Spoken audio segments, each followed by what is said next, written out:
45 ವರ್ಷದಿಂದ ಆ ಒಂದು ನಾಟಕವನ್ನು ಜತನವಾಗಿ ಕಾಪಾಡಿಕೊಂಡು ಪ್ರದರ್ಶನಗಳು ಮಾಡ್ತಾ ಬಂದಿದೆ. ಈ ನಾಟಕದಲ್ಲಿ ಬರುವಂಥ ಮಹತ್ವವಾದ ವಿಷಯ ನಮಗೆ ಬೇರೆ ಕಡೆಯಲ್ಲೂ ಕಾಣಲ್ಲ, ಸರಿ ಇಲ್ಲ. ಹಾಡುಗಳು ಇವತ್ತಿಗೂ KS ನವರ ಹಾಡುಗಳಿಗೆ ಡಿಕ್ಷನರಿ ಬೇಕಾಗಿದೆ. UP-ನಲ್ಲಿ ಆಗುವ ಕಥೆಯನ್ನ ಇಟ್ಕೊಂಡು ಬರೆದಂಥ ನಾಟಕ. ಕಂಟೆಂಟ್ ಮಾತ್ರ ಇವತ್ತಿಗೂ ರೆಲೆವೆಂಟ್. ಶಿವರಾಮ್ ಕಾರಂತರ ಕಾದಂಬರಿ ಓದಿದ್ರೆ ನಿಮಗೆ ಗೊತ್ತಾಗುತ್ತೆ, ಅಷ್ಟು ಸುಲಭವಾಗಿ ನಿಮ್ಗೆ ಅರ್ಥ ಆಗಲ್ಲ. ಈಗ ಕೆಲವರು ರೀಚ್ ಆಗದೇ ಇರೋ ನಾಟಕ ಮಾಡೋದೇ ವಿಶೇಷ ಅಂತ ತಿಳ್ಕೊತಾರೆ. ಅರ್ಥ ಆಗ್ಲಿಲ್ಲ ಅಂದ್ರೆ ಗ್ರೇಟ್ ಅಂತ.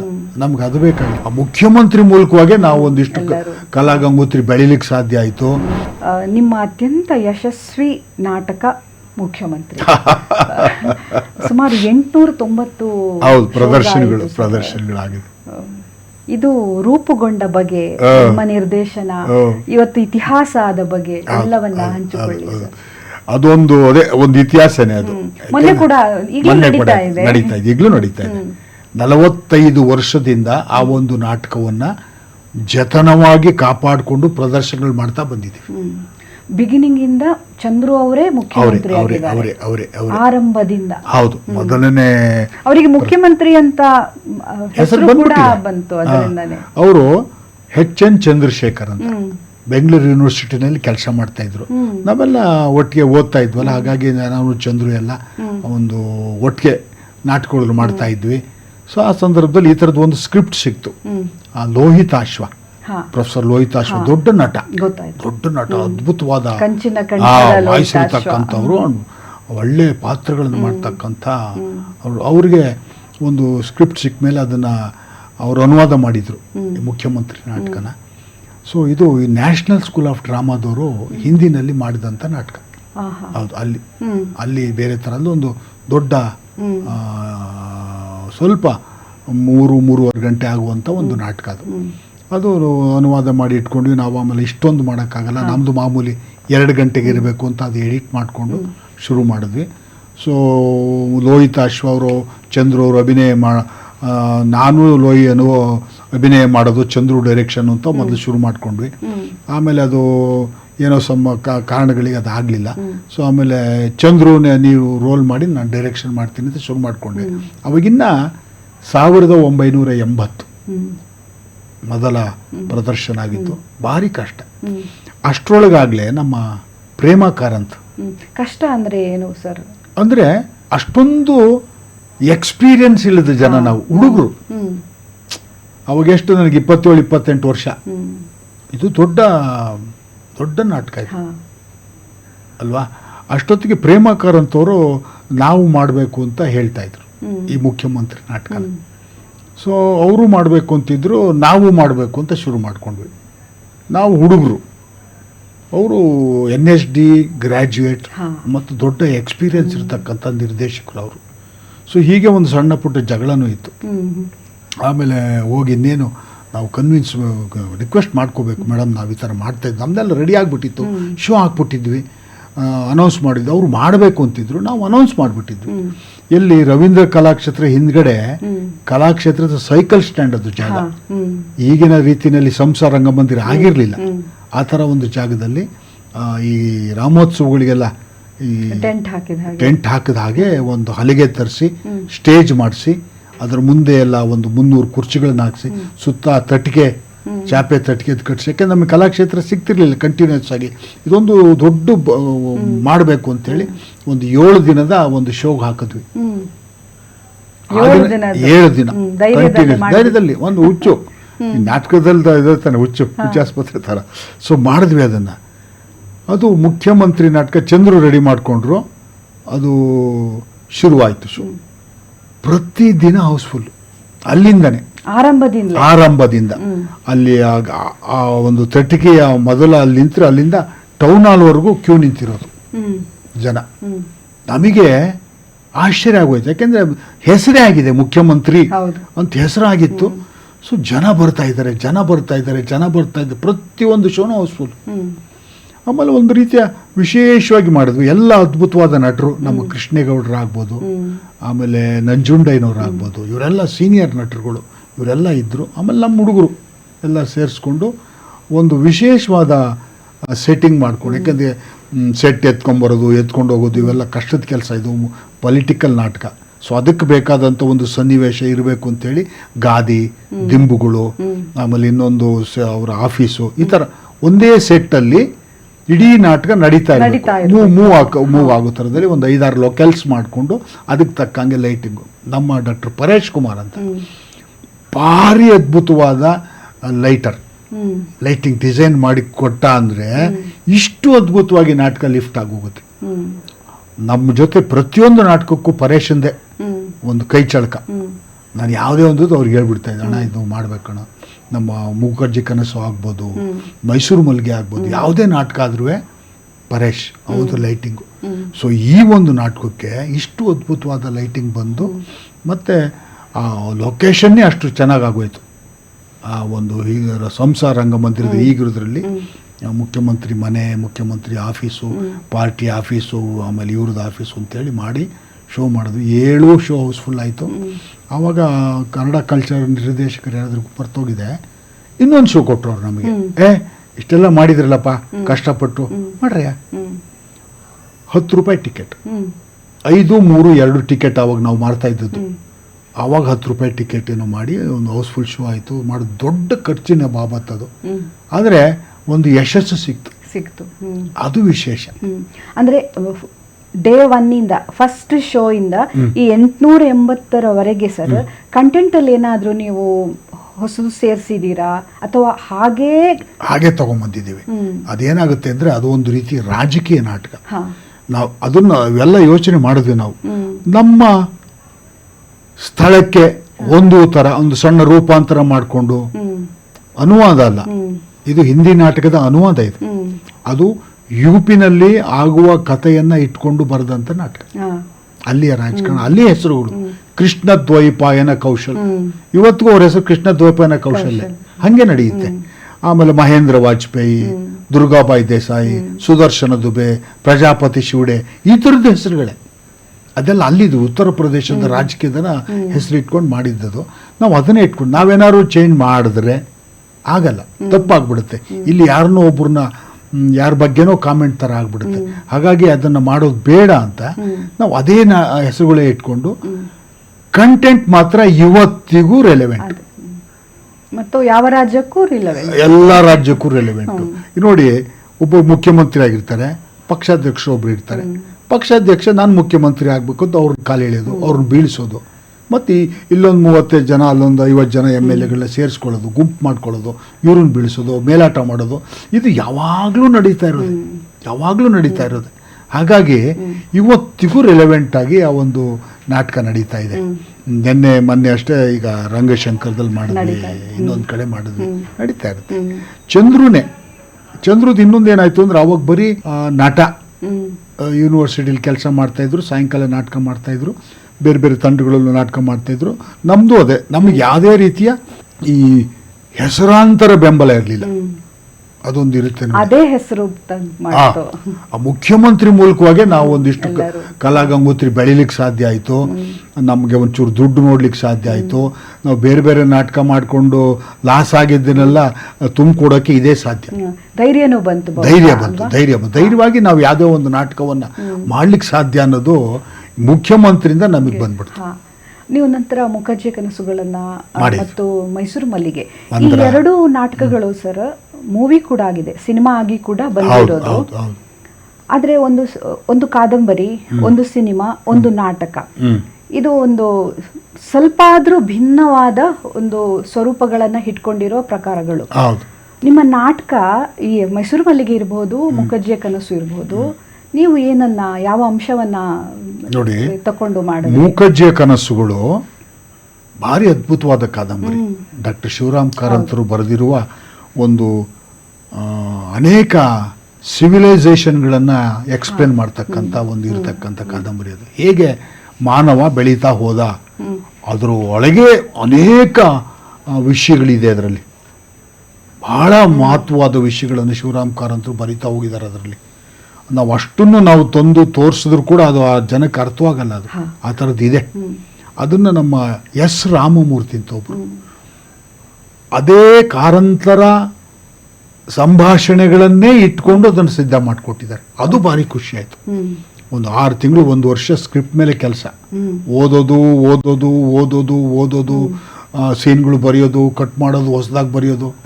ಸೊ ಇದೆಲ್ಲ ಆದಮೇಲೆ ನಮ್ಮ ಮಾಲಿನಿ ಮಲ್ಯ ಅವರು ಶಿವರಾಮ್ ಕಾರಂತರ ಬಗ್ಗೆ ಒಂದು ಅವರ ಜವಾಬ್ದಾರಿ ತಗೊಂಡಿದ್ರು. ಅವರ ಒಂದು ಓಕೆ ಆಗಬೇಕಾಗಿತ್ತು. ಸೊ ನಾವು ಸ್ಕ್ರಿಪ್ಟ್ ತಗೊಂಡು ಅವ್ರ ಹತ್ರ ಹೋಗಿ ತೋರಿಸಿ, ಅವರು ಒಂದಿಷ್ಟು ಕರೆಕ್ಷನ್ಸ್, ಸಣ್ಣ ಪುಟ್ಟ ಕರೆಕ್ಷನ್ಸ್ ಎಲ್ಲ ಹೇಳಿದ್ರು. ಅದೆಲ್ಲ ಮಾಡಿ ಅದನ್ನು ಸಿದ್ಧ ಮಾಡಿಕೊಂಡು ತಗೊಂಬಂದ್ವಿ. ಮೊದಲಿಗೆ ನಮ್ಮ ಜಯಶ್ರೀ ಅಮ್ಮ ಇದ್ದಾರಲ್ಲ, ಬಿ ಜಯಶ್ರೀ ಅವರು ಆ ಪಾತ್ರವನ್ನು ಮಾಡಿದ್ರು. ಸಿನಿಮಾದಲ್ಲೂ ಅವರೇ ಮಾಡಿದ್ದಾರೆ. ಅವರೇ ಮಾಡಿದ್ದಾರೆ. ನಮ್ಮ ನಾಟಕ ಶಿವರಾಮ್ ಕಾರಂತರ ಏನು ಆಶಯ ಇದೆ, ಉದ್ದೇಶ ಇತ್ತು, ಅದಕ್ಕೆ 100ಕ್ಕೆ 200% ನಾವು ಜೊತೆಲಿ ನಿಂತು ಕೆಲಸ ಮಾಡಿದ್ವಿ. ಅದ್ಭುತವಾದ ನಾಟಕ. ಈ ನಾಟಕದಲ್ಲಿ ಬರುವಂಥ ಮಹತ್ವವಾದ ವಿಷಯ ನಮಗೆ ಬೇರೆ ಕಡೆಯಲ್ಲೂ ಕಾಣಲ್ಲ, ಸರಿ ಇಲ್ಲ ಅದು. ಹಾಗಾಗಿ ಇದು ಮೊದಲು ಒಂದು 3 ಪ್ರದರ್ಶನ ಮಾಡಿದ್ವಿ ರವೀಂದ್ರ ಕಲಾಕ್ಷೇತ್ರದಲ್ಲಿ. ಮೊದಲನೇದು ಒಂದು ಟೆಕ್ನಿಕಲ್ ಶೋ ಅಂತಲೂ ಮಾಡಿದ್ವಿ. ಯಾಕೆಂದರೆ ಇದೊಂಥರ ವಿಶೇಷವಾದ ನಾಟಕ. ಸುಮ್ಮನೆ ಒಂದು ನಾಟಕ ಮಾಡೋಕ್ಕಾಗಲ್ಲ. ಒಂದು 50-100 ಜನ ಸಾಹಿತಿಗಳನ್ನ, ವಿಮರ್ಶಕರನ್ನು, ನಾಡಿನ ಇಲ್ಲಿ ಖ್ಯಾತವಂತರನ್ನೆಲ್ಲ ಆಹ್ವಾನಿಸಿ ಅವರ ಮುಂದೆ ಒಂದು ಕಲಾಕ್ಷೇತ್ರದಲ್ಲಿ ಶೋ ಕೊಟ್ವಿ, ಪ್ರೀಮಿಯರ್ ಶೋ. ಹೇಗೆ ಅನಿಸುತ್ತೆ ನಿಮಗೆ ಅಂತ ಅವ್ರನ್ನ ಕೇಳಿದ್ರು. ಅವರ ಪ್ರತಿಕ್ರಿಯೆ ನೋಡಿ. ಹೌದು, ಯಾಕೆಂದರೆ ಇದು ಸಾಮಾನ್ಯವಾದ ವಿಷಯ ಅಲ್ಲ, ಇದು ಕಾದಂಬರಿ ಅಲ್ಲ, ಯಾವುದೋ ಒಂದು ನಾಟಕ ಮಾಡಿಬಿಟ್ಟೆ ಅಂತ ತಪ್ಪಾಗಬಾರ್ದು ಅಂತ ಮಹತ್ವದ ಜವಾಬ್ದಾರಿಯಿಂದ ಅದನ್ನು ಮಾಡಿದ್ಮೇಲೆ ಅವರ ಫೀಡ್ಬ್ಯಾಕ್ಗಳು ತಗೊಂಡು ಮತ್ತೊಂದಿಷ್ಟು ಕರೆಕ್ಷನ್ಸ್ ಅಲ್ಲಿ ಮಾಡಿ ಶೋ ಮಾಡ್ತಾ ಹೋದ್ವಿ. ಅದ್ಭುತವಾದ ಶೋ ಆಯಿತು. ಶಿವರಾಮ್ ಕಾರಂತರ ಕಾದಂಬರಿ ಓದಿದ್ರೆ ನಿಮಗೆ ಗೊತ್ತಾಗುತ್ತೆ, ಅಷ್ಟು ಸುಲಭವಾಗಿ ನಿಮ್ಗೆ ಅರ್ಥ ಆಗಲ್ಲ. ನಮ್ಮ ನಾಟಕ ನೋಡಿದ್ರೆ ಎಷ್ಟು ಸುಲಭವಾಗಿದೆಯಾ ಅಂತ ಅರ್ಥವಾಗುತ್ತೆ. ಅದಾದ ಮೇಲೆ 100 ಕಾಪಿಗಳು ಸೇಲ್ ಆಯಿತು ಕಾದಂಬರಿಯನ್ನು. ನಾನು ಕೇಳ್ತಾ ಇದ್ದೆ, ಯಾರು ಕಾದಂಬರಿ ಓದಿದ್ದೀರಾ ಅಂತ. ಒಂದು 8-10 ಜನ ಕೈ ಎತ್ತರು. ಒಂದು 1000 ಜನದಲ್ಲಿ ದೊಡ್ಡ ಕಾದಂಬರಿ ಅದು ಬೇರೆ. ಕಾದಂಬರಿ ಮತ್ತೆ ಕ್ಲಿಷ್ಟವಾಗಿ ಇರ್ತಕ್ಕಂಥ ಅದು. ಸರಳವಾಗಿ ಅವ್ರು ಬರೆದಿದ್ದಾರೆ, ಬಟ್ ನಮ್ಮಂಥ ಸಾಮಾನ್ಯ ಓದುಗರಿಗೆ ಅದು ಕಷ್ಟ ಅನ್ಸುತ್ತೆ. ಕೇಳ್ತಾ ಇದ್ದೆ ನಾನು, ಪ್ರೇಕ್ಷಕರು ಬಂದಾಗ ಯಾರು ಓದಿದ್ದೀರಾ? ಸೊ ಒಂದು 10-15 ಜನ ಹಿಂಗೆ ಕೈ ಎತ್ತರು ಅಷ್ಟೇ, ಇಡೀ ಒಂದು 1000 ಜನದಲ್ಲಿ. ಬಟ್ ಎಲ್ರಿಗೂ ಅರ್ಥ ಆಗೋದು, ಇಷ್ಟ ಆಗೋದು ಶೋ ಮಾತ್ರ. ಆ ಥರ ಒಂದು 2 ಹಂತದಲ್ಲಿ ಅದನ್ನು ಹಿಂದೆ ನಡೆಯುವಂಥದ್ದು, ಮತ್ತು ಸಾಂಸಾರಿಕವಾಗಿ ಮೂಕಜ್ಜಿ ಹೇಳುವ ವಿಷಯಗಳು, ಅದನ್ನೆಲ್ಲ ತುಂಬ ಚೆನ್ನಾಗಿ ಎಲ್ಲವನ್ನ ತಗೊಂಬಂದಿದ್ದಾರೆ ಇವತ್ತಿನವರೆಗೆ. ಅದರಲ್ಲಿ ಮಾಡ್ರನ್ ಜೀವನದ ಕಾಮೆಂಟ್ಸ್ ಕೂಡ ಇದೆ, ಅದು ವಿಶೇಷ. ಕಾರಂತರು ಬರೆದಿರೋದು ಆ ಕಾಲದ ಕಥೆಗಳಾದರೂ ಕೂಡ ಇವತ್ತಿನ ವಿಷಯಗಳಿದೆ. ಅವರ ಎಲ್ಲ ಕಾದಂಬರಿಗಳ ಹೆಚ್ಚುತನನೇ ಅದು. ಹೌದು. ಆಮೇಲೆ ಇವತ್ತು ಯಾವುದೋ ಒಂದು ತೋಟದಲ್ಲಿ ಆ ಬಾವಿಯನ್ನು ಅಗೆಯಕ್ಕೆ ಹೋದಾಗ ಸಿಗ್ತಕ್ಕಂಥ ಒಂದು ಮೂಳೆ ಎಲುಬು ತುಂಡುಗಳಿಂದ ಹೇಗೆ ಹಿಂದಿನದನ್ನು ಹೇಳ್ತಾರೆ ಅದೆಲ್ಲ. ಆಮೇಲೆ ನಾವು ಅದಕ್ಕೆ ಬೇಕಾದಂಥ ಒಂದಿಷ್ಟು ಸಣ್ಣ ಪುಟ್ಟ ಈ ಕೆಲಸಗಳನ್ನು ಮಾಡಿ ಅಭಿನಯ ಮಾಡುವಂಥದ್ರಿಂದಾಗಿ ಅದು ತುಂಬ ಚೆನ್ನಾಗಾಯಿತು. ಜಯಶ್ರೀ ಅವ್ರು ಮಾಡಿದ್ರು, ಆಮೇಲೆ ಇನ್ನೊಬ್ಬರು ಮಾಡಿದ್ರು. ಅದಾದಮೇಲೆ ಈಗ ನಮ್ಮ ಮಂಗಳ ಸಂಚಾರಿ ಥಿಯೇಟರ್ನ ನಿರ್ದೇಶಕರವರು ಮಂಗಳ ಅವರು ಮಾಡ್ತಾ ಇದ್ದಾರೆ. ರಂಗಾಯಣದಲ್ಲಿ ಕೆಲಸ ಮಾಡ್ತಾ ಇದ್ದಾರೆ. ಭಾಳ ಅದ್ಭುತವಾದ ಟ್ರೈನಿಂಗ್ ಆಗಿ ಬಂದಿರ್ತಾರೆ. ಅವರು ಈ ಮುಖರ್ಜಿ ಪಾತ್ರ ಮಾಡ್ತಾ ಇದ್ದಾರೆ. ತುಂಬ ಚೆನ್ನಾಗಿ ಶೋಗಳು ನಡೀತಾ ಇದೆ. ಇವತ್ತಿಗೂ ಹೌಸ್ಫುಲ್ ಆಗುತ್ತೆ. ರಂಗಶಂಕರದಲ್ಲಿ ಶೋ ಮಾಡ್ತೀವಿ. ಮೈಸೂರು ಮಲ್ಲಿಗೆ ಕೂಡ ಮೈಸೂರು ಮಲ್ಲಿಗೆ ಬಹಳ ಈಗಲೂ ನಡೀತಾ ಇದೆ. ಇವೆಲ್ಲವೂ ನಡೀತಾ ಇರೋದು ಆನ್ ಗೋಯಿಂಗ್ ಪ್ರಾಜೆಕ್ಟ್ಸ್. ಇದು ವರ್ಷಕ್ಕೆ 1, 2, 3, 4 ಮಾಡ್ತೀವಿ. ಮೈಸೂರು ಮಲ್ಲಿಗೆ ಹೇಗೆ ಅಂದರೆ, ಅದು ಕರ್ನಾಟಕ ನಾಟಕ ಅಕಾಡೆಮಿ ಶ್ರೀನಿವಾಸ ಜಿ ಕಪ್ಪಣ್ಣ ಅವರು ಅಧ್ಯಕ್ಷರಾಗಿದ್ದಾಗ ಒಂದು ಈ ಪಂಪ ಪ್ರಶಸ್ತಿ ಪುರಸ್ಕೃತರ ಬಗ್ಗೆ ಒಂದು ಸೀರೀಸ್ ಅಥವಾ ಈ ಜ್ಞಾನಪೀಠ ಪ್ರಶಸ್ತಿ ಬಂದಿದ್ದಾರೆ, ಆ ಥರ ಅವ್ರದ್ದು ನಾಟಕಗಳನ್ನು ಯಾವ್ದಾದ್ರು ಮಾಡ್ತೀರಾ ಅಂತ ಒಂದು ಮೀಟಿಂಗ್ ಕರೆದಾಗ ಮಾಡೋಣ. ಇವರಿಗೆ ಪಂಪ ಪ್ರಶಸ್ತಿ ಬಂದಿತ್ತು, ನಾನು KS ನ ಬಗ್ಗೆ ಮಾಡ್ತೀನಿ ಅಂತಂದೆ. ಏನು ನಾಟಕ ಮಾಡ್ತೀರಿ? ಮೈಸೂರು ಮಲ್ಲಿಗೆ ಅಂದೆ. ಅಷ್ಟೇ ಹೇಳಿದ್ದು, ಅದಿನ್ನೂ ಸಿದ್ಧ ಆಗಿಲ್ಲ. ಸೊ ಆಮೇಲೆ ಹೋಗಿ ನಮ್ಮ ಡಾಕ್ಟರ್ HS ವೆಂಕಟೇಶ್ ಮೂರ್ತಿ ತುಂಬ ಅಧ್ಯಯನ ಮಾಡಿದ್ದರು ಅವರು.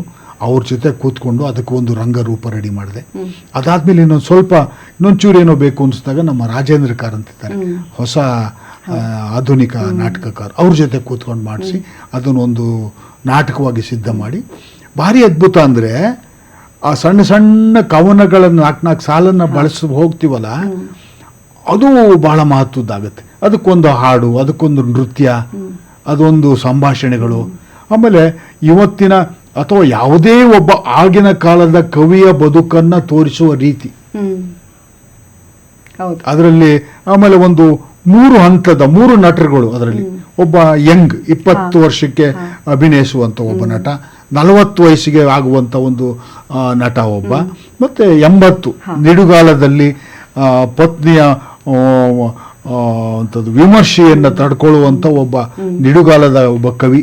ಅಂದ್ರೆ 3 ಹಂತದಲ್ಲಿ ಆ ವಯಸ್ಸುಗಳಲ್ಲಿ ಆ ಕವಿಯನ್ನ ಅದೊಂದು ಹೊಸ ಮೂಮೆಂಟ್ ಆಗೋಯ್ತು. ಅದಿತ್ತಿಲ್ಲ ಅದುವರೆಗೆ. ಅದನ್ನ ಮಾಡಿದ್ವಿ ನಾವು. ಒಂದೇ ಕವಿ ಬೇರೆ ಬೇರೆ ಬೇರೆ ಮಾಡ್ತಾ ಇದ್ವಿ ನಾವು. ಆವಾಗ ಹಂಗಲ್ಲ, ಈಗ ಮೂರು ನಟರು, ಈ ಕಾಲಕ್ಕೆ ಒಬ್ಬ ನಟ, ಆಮೇಲೆ ಒಂದು ನಟ, ಆಮೇಲೆ ನಟ, ಹಾಗೆ ನಟಿನೂ ಕೂಡ ಚೇಂಜ್ ಮಾಡ್ತಾ ಇದ್ವಿ. ಹಾಗಾಗಿ ಒಂದು ಅದ್ಭುತವಾದ ನಾಟಕ ಆಯಿತು. ಹಾಡುಗಳು ಇವತ್ತಿಗೂ KS ನವರ ಹಾಡುಗಳಿಗೆ ಡಿಕ್ಷನರಿ ಬೇಕಾಗಿಲ್ಲ. ಅವ್ರು ಹಾಡಿದ್ರೆ ಅರ್ಥ ಆಗ್ಬಿಡುತ್ತೆ, ಸರಳವಾಗಿ ಅರ್ಥ ಆಗ್ಬಿಡುತ್ತೆ. ಆಮೇಲೆ ಬದುಕಿನ ಜೊತೆಗೆ ಹೋಗುವಂಥದ್ದು. ಹಾಗಾಗಿ ಆ ಹಾಡುಗಳು ತುಂಬ ಚೆನ್ನಾಗಾಯಿತು. ಅದನ್ನು ನಮ್ಮ SR ರಾಮಕೃಷ್ಣ ಅಂತ ಅವರು ಸಂಗೀತ ಮಾಡಿಕೊಟ್ರು. ಆಮೇಲೆ ವಿದ್ವಾನ್ ನಮ್ಮ ಪ್ರವೀಣ್ ಅವರು ಡಾನ್ಸ್, ಒಂಚೂರು ಸಣ್ಣ ಡಾನ್ಸ್ ಇದ್ದಲ್ಲ ನಮ್ಮ ಹುಡುಗರಿಗೆ ಹೇಳ್ಕೊಟ್ರು. ಹಾಗಾಗಿ ಅವೆಲ್ಲ ಸೇರಿಕೊಂಡು ಏನು ನಾವು ಭಾರತೀಯ ನಾಟ್ಯಶಾಸ್ತ್ರ, ಭಾರತದ ನಾಟಕ, ಸಂಸ್ಕೃತ ನಾಟಕ ಅಂತ ನಾವು ಮಾತಾಡ್ತಾ ಇದ್ವಿ, ಅದನ್ನು ಕನ್ನಡ ನಾಟಕದಲ್ಲಿ ನಾವು ಸೇರ್ಸಕ್ಕೆ ಸಾಧ್ಯ. ಡಾನ್ಸ್ ಒಂಚೂರು, ಹಾಡು ಒಂಚೂರು, ಅಭಿನಯ ಒಂಚೂರು, ಮತ್ತು ಒಂದಿಷ್ಟು ಸೆಟ್ಸು, ಈ ಥರದ್ದೆಲ್ಲ ಸೇರಿಸಿ ಎಲ್ಲರಿಗೂ ಅರ್ಥವಾಗುವ ನಾಟಕ, ಎಲ್ಲರಿಗೂ ರೀಚ್ ಆಗುವ ನಾಟಕ. ಈಗ ಕೆಲವರು ರೀಚ್ ಆಗದೇ ಇರೋ ನಾಟಕ ಮಾಡೋದೇ ವಿಶೇಷ ಅಂತ ತಿಳ್ಕೊತಾರೆ. ಅರ್ಥ ಆಗಲಿಲ್ಲ ಅಂದರೆ ಗ್ರೇಟ್ ಅಂತ. ನಮ್ಗೆ ಅದು ಬೇಕಾಗಿಲ್ಲ. ನಮಗೆ ಎಲ್ರಿಗೂ ಮುಟ್ಟಬೇಕು, ಒಬ್ಬ ಸಾಮಾನ್ಯ ಮನುಷ್ಯನಿಗೆ ಮುಟ್ಟಬೇಕು. ಇದು ಭಾಳ ವಿಶೇಷ. ಇದನ್ನು ನಾವು ಕಲ್ತಿದ್ದು ನಮ್ಮ ಪ್ರಸನ್ನ ಇದ್ದಾರೆ, ಭಾಳ ದೊಡ್ಡ ನಿರ್ದೇಶಕರು, NSD ಇಂದ ಬಂದು ಒಂದು ಸಮುದಾಯ ಮೂವ್ಮೆಂಟ್ ಮಾಡಿದಂಥ ಪ್ರಸನ್ನ ಅವರು. ನಾನು ರಂಗಾಯಣದಲ್ಲಿದ್ದಾಗ ಒಂದು ನಾಟಕ ಮಾಡಿಸ್ಬೇಕು ಅಂತ ಬಂದು ಡೈರೆಕ್ಟ್ ಮಾಡೋರು ಬಂದರು. ನಾವು ಬರೀ ಎಲೈಟ್ ಕ್ಲಾಸ್ಗೆ ನಾಟಕ ಮಾಡ್ತಾ ಇದೀವಿ ರೀ. ಈಗ ಕಂಪನಿ ನಾಟಕಗಳು ಸಾಮಾನ್ಯ ಜನಕ್ಕೆ ಕೇಟರ್ ಆಗ್ತಾರೆ, ನಾವು ಯಾಕೆ ಆ ಥರದ್ದೊಂದು ಮಾಡ್ಲಿಕ್ಕೆ ಸಾಧ್ಯ ಇಲ್ವ ನಮಗೆ? ಯೋಚನೆ ಮಾಡಬಾರದು. ಎಲ್ಲರೂ ಬಂದು ನಾಟಕ ನೋಡುವಂಗಿರ್ಬೇಕು, ಬರೀ ವಿದ್ಯಾವಂತರೇ ನಾಟಕ ನೋಡೋದು ಹಾಗಾಗಬಾರ್ದಲ್ವಾ ಅಂತ ಅವರ ಆಲೋಚನೆ. ಅದು ಭಾಳ ಅದ್ಭುತ ಅನಿಸ್ತು. ಈಗ ಮೈಸೂರು ರಂಗಾಯಣದ ಹತ್ರ ಹಿಂದ್ಗಡೆ ಪಡವಾರಳ್ಳಿ ಇದೆ, ಅವ್ರು ಯಾರು ಬಂದು ನಾಟಕ ನೋಡಲ್ಲ, ಯಾರು ಬರಲ್ಲ. ಅವ್ರ ನಾಟಕದ್ದೇ ಒಂದು ಪ್ರೇಕ್ಷಕ, ಅವ್ರದ್ದೇ ಒಂದು 1000 ಜನ, 1500 ಜನ, ಡಾನ್ಸ್ನವ್ರು ಬೇರೆ, ಮ್ಯೂಸಿಕ್ನವ್ರು ಬೇರೆ, ಹಿಂಗಾಗ್ಬಿಟ್ಟಿದ್ವಿ ನಾವು. ಹಂಗಲ್ಲ, ಎಲ್ಲರೂ ಬಂದು ನೋಡಬೇಕು ಅನ್ನುವ ಒಂದು ಭಾಳ ಅದ್ಭುತವಾದ ವಿಷಯ ಹೇಳಿದ್ರು. ಸೊ ನಾವು ಜನಕ್ಕೆ ರೀಚ್ ಆಗಬೇಕು ಅನ್ನೋ ದೃಷ್ಟಿಯಿಂದ ಈಗ ನಮ್ಮ ಮುಖ್ಯಮಂತ್ರಿ ಆಗ್ಬೋದು, ಅದು ಮುಖ್ಯಮಂತ್ರಿ ಏನಾಯಿತು ಅಂದರೆ ಒಂದು ನಾಟಕ ಮಾಡಿದ್ವಿ ಮೊದಲು. ಆವಾಗ ಚಂದ್ರು ಚಲನಚಿತ್ರ ನಟ ಏನಲ್ಲ, ಅವಾಗಿಂದ ಒಂದೊಂದು ಹೆಜ್ಜೆ ಅಲ್ಲಲ್ಲೂ ಇಲ್ಲೊಂದು ಮಾಡ್ತಾಯಿದ್ರು. ಈಗೇನಾಗಿದೆ ಅಂದರೆ ಅವರಿಗೆ 500 ಚಲನಚಿತ್ರ ನಟದ ಒಂದು ಹಿನ್ನೆಲೆ ಇದೆ, ದೊಡ್ಡ ಪ್ರಭಾವಳಿ. 500 ಚಿತ್ರ ಮಾಡಿದ್ದಾರೆ. ಒಬ್ಬ ಒಳ್ಳೆಯ ನಟ, ಒಂದು ಕಾಮಿಡಿ ಆಗ್ಬೋದು, ವಿಲನ್ ಆಗ್ಬೋದು, ಈ ಥರ ಎಲ್ಲ ಪೋಷಕ ಪಾತ್ರಗಳು ಇವನ್ನೆಲ್ಲ ಮಾಡ್ಕೊಂಡು ಬಂದಿರತಕ್ಕಂಥ ಒಬ್ಬ ದೊಡ್ಡ ಪ್ರಭಾವಿ ನಟ. ಅದ್ರ ಜೊತೆಗೆ ರಾಜಕೀಯದ ನಟು ಬಂದ್ಬಿಡ್ತು. ರಾಜಕೀಯದಲ್ಲೂ MLA ಆಗಿದ್ದರು, ಮತ್ತು ಕನ್ನಡ ಅಭಿವೃದ್ಧಿ ಪ್ರಾಧಿಕಾರದ ಅಧ್ಯಕ್ಷರಾದರು. ಅಲ್ಲೊಂದಿಷ್ಟು ದೊಡ್ಡ ಒಂದು ವಿಸ್ತಾರವಾದ ವಲಯ. ಹಾಗಾಗಿ ಮುಖ್ಯಮಂತ್ರಿಗೆ ಬೇರೆ ಬೇರೆ ಪ್ರಭಾವಲಯಗಳು ಬಂದ್ಬಿಡ್ತು. ಒಂದು ನಾಟಕ, ಒಂದು ಸಿನಿಮಾ, ಮತ್ತು ಒಂದು ರಾಜಕೀಯ, ಈ 3 ಸೇರಿಕೊಂಡು ಅದಕ್ಕೆ ಇವತ್ತು ಈ ಥರದ ಒಂದು ಇದರಲ್ಲಿ ಶೋಗಳು ಆಗ್ತಾ ಇದೆ, ಮಹತ್ವದ ಸಿಕ್ಕು ಶೋಗಳು ಆಗ್ತಾ ಇದೆ. ಮೈಸೂರು ಮಲ್ಲಿಗೆನೂ ಹಾಗೆ ಒಬ್ಬ ಸರಳ, ಒಬ್ಬ ಯಾವುದೇ ಒಬ್ಬ ಕನ್ನಡದ ಕವಿಯ ಬದುಕು. ಅವನು ಮಗ ಬಂದು ಮೂದಲಿಸ್ತಾನೆ, ಏನು ನೀನು ಒಂದು ಸೈಟ್ ಮಾಡೋಕ್ಕಾಗಲ್ವಾ? ಇಷ್ಟು ದೊಡ್ಡ ನಾನು ಕವನ ಬರ್ಕೊಂಡಿದ್ನಪ್ಪ, ಸೈಟ್ ಮಾಡೋಕ್ಕೆ ಹೋಗಲಿಲ್ಲ ಅಂತ ಒಂದು ಮಾರ್ಮಿಕವಾಗಿ ಮಾತಾಡ್ತಾರೆ. ಆ ಥರದ್ದು ತುಂಬ ಇದೆ, ತುಂಬ ಅದ್ಭುತವಾದ. ಯಾಕೆಂದರೆ KSನ ಬದುಕೇ ಆ ಥರದ್ದು, ತುಂಬ ಸರಳವಾದ ಬದುಕು. ಆಗಿನ ಕಾಲದಲ್ಲಿ ಹಾಗೇನೆ. ಈಗ ಶಿವರಾಮ್ ಕಾರಂತ್ ನೋಡಿ ಎಷ್ಟು ಕೋಟಿ ಮಾಡಿ ಇಟ್ಟಿದ್ದಾರೆ, ಎಲ್ಲೂ ಇಲ್ವೇ ಇಲ್ಲ ಕೆಲಸಗಳು. ಬೇಂದ್ರೆ, ಕುವೆಂಪು ಎಲ್ಲೋ ಒಂದು ನಿಯಮಿತವಾದ ಬದುಕನ್ನು ಮಾಡ್ತಾ, ಅವ್ರಿಗೇನೋ ಒಂದು ಸಂಬಳ ಬತ್ತು, ಏನೋ ಒಂದು ಅದರಲ್ಲೇ ಜೀವನ ಮಾಡ್ತಾ ಹೋದ್ರು. ಹಾಗೆ ಸೊ ಈ ಕೇಸ್ನ ಬದುಕಂತೂ ಇನ್ನೂ ಸರಳವಾದ ಇನ್ನೂ ಜೀವನ. ಸರಳ ಹೈಸಿಂಗ್ ಬೋರ್ಡಲ್ಲಿ ಕೆಲಸ ಮಾಡ್ತಾಯಿದ್ರು. ಇನ್ನೂ ಸರಳವಾದ ಬದುಕು, ತುಂಬ ಅದ್ಭುತ. ಆದರೆ ಅವ್ರ ಕವನಗಳು ಮನಸ್ಸನ್ನು ಮುಟ್ಟುವ, ತಟ್ಟುವ, ಹಾ. ಸಾಂಸಾರಿಕವಾದ ಒಂದು ಲವಲವಿಕೆ ತರುವಂತಹ ಒಂದು ಸಂಬಂಧವನ್ನು ಉಳಿಸುವ, ಹೌದು. ಕುಟುಂಬ ಪ್ರೀತಿಯ ವಾತ್ಸಲ್ಯದ ಕವಿ. ಹೌದು. ಹಾಗಾಗಿ ಮೈಸೂರು ಮಲ್ಲಿಗೆ ಅಂದರೆ ನನಗಂತೂ ಭಾರಿ ಖುಷಿ. ಹಾ.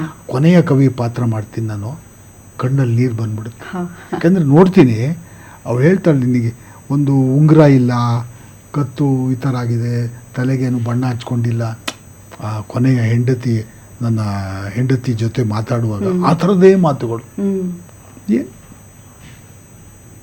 ಸೊ ಹಾಗೆ, ಯಾಕೆಂದರೆ ಅದೊಂದು ಬದುಕು, ಆಗಿನ ಕಾಲದ ಒಂದು ಬದುಕನ್ನು ನಾವು ರೂಪಿಸ್ತಾ ಇರ್ತೀವಿ. ಡೈಲಾಗ್ ಏನಾದರೂ ನೆನಪಿದೆಯಾ ಸರ್?